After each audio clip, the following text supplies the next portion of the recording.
ৰমেন বৰুৱাৰ কন্যা বৰ্ণিকা বৰুৱাৰ সৈতে বিবাহ হৈছিল নৱজ্যোতি বৰাৰ, নৱদ্বীপ বৰাৰ, আৰু কিন্তু তেওঁলোকৰ বিবাহ বিচ্ছেদ হয়।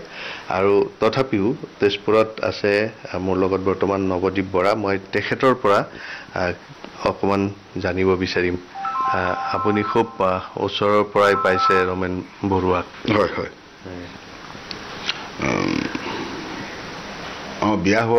বিয়া হোৱাৰ পৰা যিমান বছৰ আমাৰ ৰিলেশ্যন আছিলে, অবভিয়াছলি তেখেতক খুব ওচৰৰ পৰাই পাইছোঁ। খুব সকলোৱে জানে ৰমেন বৰুৱা খুব কম কথা কোৱা এজন মানুহ, বৰ বেছি কথা নাপাতে। যাৰ লগত খুব ভাল ৰিলেশ্যন, খুব মানে এটা ভাল সম্পৰ্ক এটা হয়, তেওঁলোকক ডেফিনেটলি পাতে। আদাৰৱাইজ নৰ্মেলি মানুহজনে বৰ বিশেষ কথা পাতি নাথাকে। খুব ভাল, মোৰ লগত খুব ভাল ৰিলেশ্যন এটা আছিলে শহুৰ দেউতা হিচাপে। পৰিয়ালৰ লগত তেওঁৰ সম্পৰ্ক কেনেকুৱা আছিল? ভাল। পৰিয়াল চবৰ লগতে হয়, পৰিয়ালৰ যিমানখিনি মানুহ আছে সকলোৰ লগত তেওঁৰ ভাল ৰিলেশ্যনেই আছিলে। কোনো এনেকুৱা নাই। সেয়ে মানে কথা কম পতা এজন মানুহ, বেছি কথা পাতি থকা মানুহ নহয়। তেওঁৰ কন্যাৰ লগত সংঘাত আছিল নেকি কিবা? কন্যাৰ লগত সংঘাত বুলিবলৈ মই যিমান দূৰলৈকে জানো তেনেকুৱা ধৰণৰ ঘটনা একো নাছিলে। ৰমেন বৰুৱাৰ বৰ্ণিকা বৰুৱা একমাত্ৰ কন্যা, তেওঁলোকৰ কোনো ল'ৰা ছোৱালী একো নাই, তেওঁৱে একমাত্ৰ। সেই অনুপাতে মই যেতিয়ালৈকে দেখিছোঁ তেওঁ বৰ্ণিকা বৰুৱাক সাংঘাতিক মৰম কৰিছিলে, একমাত্ৰ ছোৱালী হিচাপে। গতিকে সংঘাত বুলিবলৈ মই তেনেকুৱা মই দেখা অৱস্থাত তেনেকুৱা বিশেষ একো নাই।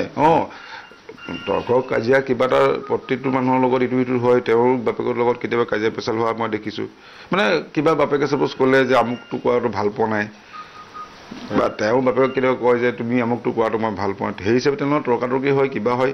সেইবিলাকতো স্বাভাৱিক কথা, চবৰে হয়। আমাৰো মা দেউতাহঁতৰ লগত কাজিয়া পেচাল হয়, এইটো প্ৰত্যেকটো মানুহ হয়। তেনেকুৱা ধৰণৰ দেখিছোঁ। তাৰ বাহিৰে মই জনা অৱস্থাত, মই দেখা অৱস্থাত, আৰু সেইটো মই আজিৰ পৰা 3 বছৰ আগৰ কথা পাতি আছোঁ। 3 বছৰৰ যোৱা 3 বছৰ আপোনাৰ কোনো হয় ন? যোগাযোগ আছে, নোহোৱা নহয়। যিহেতু আমি মিউচুৱেলি ডিভৰ্চ লৈছিলোঁ, বৰ্ণিকা বৰুৱা আৰু মই। আমাৰ বাচ্চাটোৰ কাষ্টাডি মোৰ লগত আছিলে। আমাৰ এজনী ছোৱালী আছে 7 বছৰীয়া। সেই ছোৱালীজনীৰ কাষ্টাডি মই ৰাখিছিলোঁ। ছোৱালী সেই সম্পৰ্কে আমাৰ ছোৱালী মোৰ লগত থাকে তেজপুৰত। মই তেতিয়াৰ পৰাই প্ৰায় তেজপুৰতে থকা বুলি লৈছোঁ। তো সেই অনুপাতে ৰমেন বৰুৱা ডাঙৰীয়া তেখেতে কেতিয়াবা নিজৰ নাতিক কথা পাতিবৰ কাৰণে ফোন কৰা হয়, মোলৈ ফোন কৰে, মই ছোৱালীলৈ কথা পতাই দিওঁ।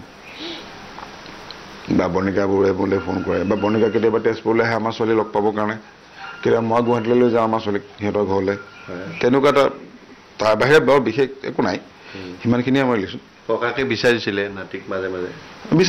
মাজে মাজে বিচাৰিলে মই তেনেকৈ লৈ যাওঁ গুৱাহাটীলৈ। চাপ'জ লৈ গ'লোঁ, 1 ৰাতি সিহঁতৰ ঘৰত থাকিলে, নেক্সট ডে আকৌ মই লৈ আহোঁ। বা কেতিয়াবা বৰ্ণিকা তেজপুৰলৈ আহি পেলাই লগ ধৰে, তেনেকুৱা কথা। সেই অনুপাতে কথা পতা হয়। তাৰ বাহিৰে বিশেষ মোৰ যিহেতু ৰিলেশ্যনত আমি নাই, বিশেষ তেনেকুৱা কথা পতা আমাৰ নহয়। আপুনি সেই ঘৰখনতো আছিল? আমি তাত আছোঁ। মই তালৈ যাওঁ, দেউতাক মোৰ তালৈ লৈ আহোঁ। মই গুৱাহাটীত য'ত মোৰ ফ্লেট আছিল, আমি য'ত থাকোঁ, দেউতাই মোৰ তাত আহি পেলাই থাকে। কেতিয়াবা দেউতাক লৈ পেলাই মই আমাৰ দেউতাক ৰমেন বৰুৱা ডাঙৰীয়াক তেখেতক লৈ পেলাই তেজপুৰলৈ গুচি আহোঁ। সেই শনিবাৰে আমি আহিলোঁ, শনিবাৰ থাকিলোঁ, দেওবাৰ থাকিলোঁ, মানডে ৰাতিপুৱা আৰ্লি মৰ্ণিং আমি ওলাই যাওঁ, তেনেকুৱা ধৰণৰ এটা হেৰি।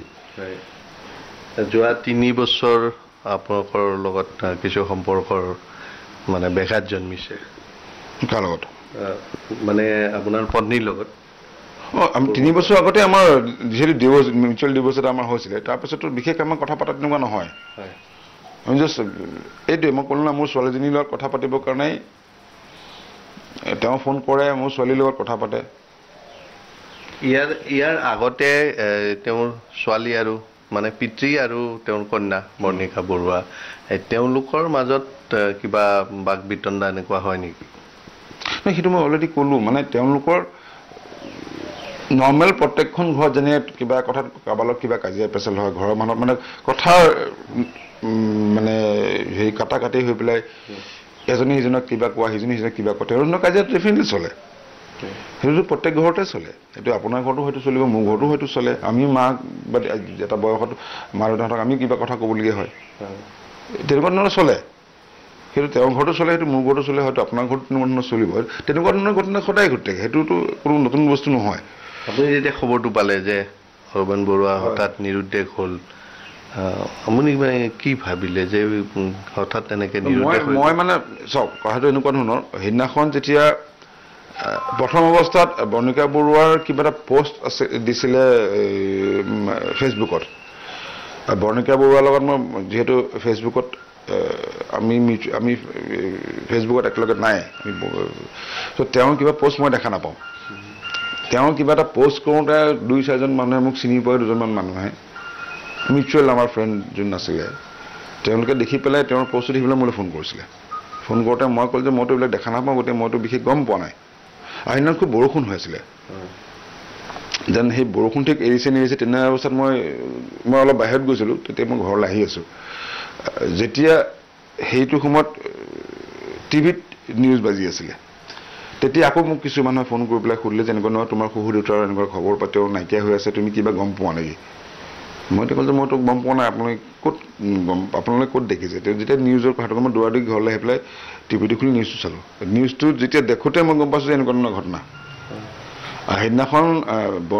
সেইদিনাখনেই মই আমাৰ ছোৱালীক লৈ পেলাই গুৱাহাটীলৈ যোৱা কথা মানে বৰ্ণিকাহঁতৰ ৰমেন বৰুৱাহঁতৰ ঘৰলৈ যোৱা কথা তাৰ 2-3 দিন আগতে মোৰ বৰ্ণিকা বৰুৱাৰ কথা হৈছে তেওঁ মোক কৈছিলে যে দেউতাৰ গাটো অলপ বেয়া হৈ আছে যিহেতু স্কুল এতিয়া বন্ধ হৈছে তুমি ছোৱালীক এবাৰ লৈ আহা দেউতাৰো চাবলৈ মন কৰি আছে তো সেইদিনাখন মই গুৱাহাটীলৈ যোৱা কথা আমাৰ 7 বছৰীয়া ছোৱালীজনীক লগত লৈ পেলাই তো বৰ্ণিকা বৰুৱা সেইদিনাখন ৰাতিপুৱা প্ৰায় 10:30 বজাত 10:45 মানত মোক ফোন কৰিছিলে ফোন কৰোঁতে যোনদিনাখন এই ঘটনাটো ঘটিছে সেইদিনাখন মই ছোৱালী মোৰ ফোনটো চাৰ্জত লগোৱা আছিল নেকি মই ফোনটো ৰিচিভ কৰিবলৈ নহ'ল পিছত মই যে মিছ কলটো দেখা পাইছোঁ মই মানে এট ডেট টাইম মই ভাবিছিলোঁ যে বৰ্ণিকা চাই কিবা কাৰণে মোক আমি গৈছিলোঁ নাই বা কিবা তেনেকুৱা ধৰণৰ কিবা সুধিবৰ কাৰণে ফোন এটা কৰিছিল চাগে তো আই উইল কল হিম মই ভাবি ল'লোঁ আৰু মই কল এটা কৰি পেলাই তেওঁক জনাম আৰু সেইদিনাখন অকণ ব্যস্ত হৈ থকাৰ কাৰণে মই তেওঁক কলো কৰা নহ'ল তো সন্ধিয়ালৈকে এইবিলাক ঘটনা কিবা কিবি দেখি পালোঁ সেইদিনা ৰাতি প্ৰায় 10:30 বজাত মই তাইলৈ ফোন কৰিছোঁ বৰ্ণিকাক ফোন কৰি সুধিছোঁ কি হৈছে তাই এতিয়া কৈছে যে নহয় এনেকুৱা দেউতা নাইকিয়া হৈ আছে মই লগালে সুধি তোৰ কিবা কাজিয়া লাগিছিল লগত তাই এতিয়া কৈছে যে কাজিয়া মোৰ একো নাই এনেকৈ দেউতাই বজাৰলৈ যাব বিচাৰিছিলে মই নালাগে বুলি কৈছিলোঁ উল্টা মোক খং কৰি পেলাই ক'লে যে তুমি চব সময়তে মোক বেমাৰী কৰি থাকা এনেকুৱা ধৰণৰ কিবা কথা হৈ পেলাই দেউতাই বকিলে দেন দেউতা নিজেই বজাৰলৈ গ'ল বজাৰ কৰি আনিলে আহি পেলাই গণেশ মন্দিৰত গ'ল সেইখিনি কথা তাৰমানে যোনখিনি চবেই দেখি আছে চবেই শুনি আছে দীপেন বৰুৱা যিখিনি কথা কৈছে সেইখিনি কথাই তাৰমানে তেনেকেই হৈছে মই তাৰ বাহিৰে একো নাজানো আৰু সেইটো তেখেতৰ ডেইলি ৰুটিন তাৰমানে তেওঁ ৰাতিপুৱা উঠি পেলাই এটা ৱাক কৰিব যায় ৱাকৰ পৰা আহি পেলাই বজাৰলৈ যায় দেন তেওঁ গণেশ মন্দিৰত প্ৰায় দিনৰ 12টা-1টামান বজালৈ গণেশ মন্দিৰত থাকে তাৰপিছত ঘৰলৈ আহে ভাত পানী খাই ৰেষ্ট কৰে আবেলি আকৌ ৱাক কৰিব যায় তো সেইটো তেওঁ ডেইলি সেইটো কোনো নতুন বস্তু নহয় তাৰমানে এইটো সদায় হোৱা ঘটনা শেষত আপুনি জনাত তেওঁলোকৰ যিটো পুৰণি হেৰিটেজ ঘৰ বা বাংলো সেইটোক লৈ কিবা সমস্যা আছিল নেকি নাই সেইটো এটা মই বুজি পোৱা নাই বস্তু ক'ৰ পৰা কেনেকৈ ওলাইছে মই নিউজত বেলেগ চেনেলত মই এইটো বস্তু দেখি আছোঁ ঘৰটো প্ৰায় 100 বছৰ হৈছে আৰু তেওঁলোকৰ পৰিয়ালটো বহুত ডাঙৰ ৰমেন বৰুৱা দীপেন বৰুৱাৰ পৰিয়ালটো সিহঁতৰ ককাই ভাইৰ মাজত ৰমেন বৰুৱা দীপেন বৰুৱা আজিৰ দিনত জীয়াই আছে ৰমেন বৰুৱা আজিও জীয়াই আছে বুলি মই ভাবি আছোঁ সেইটোৱে মই আশা কৰোঁ কথাটো হৈছে কি তেওঁলোকৰ পৰিয়ালটো সাংঘাতিক ডাঙৰ তাত ৰমেন বৰুৱা দীপেন বৰুৱাৰ বাহিৰে আৰু বেলেগ মানুহো থাকে তেওঁলোকৰ খুৰাকহঁত যেনেকৈ ব্ৰজেন বৰুৱা আছিলে তেওঁৰ ছোৱালী তেওঁ আজিকালি জাপৰিগত থাকে তো গোটেই পৰিয়ালটো ডাঙৰ সেই অনুপাতে তাত এটা কথা চলি আছিলে মাজতে আজি 3 বছৰ আগত এতিয়াও চলি আছে চাগে মই এইটো বৰ বিশেষ নাজানিম যেতিয়ালৈকে আমি এটা ৰিলেশ্যনশ্বিপত আছিলোঁ তেতিয়ালৈকে মই যিমান দূৰ জানো তাত ফ্লেট এটা কৰাৰ এটা কথা পাতি থকা হৈছিলে ফ্লেটটো হ'লে এতিয়া সকলোৱে ভালকৈ থাকিব পাৰিব তেনেকুৱা কথা চলিছে সেই অনুপাতে বহুত বিল্ডাৰ্ছৰ তেওঁলোকৰ ঘৰৰ কথা বতৰা পতা হয় বিল্ডাৰ্ছবিলাক আহে ঘৰত মিটিং হয়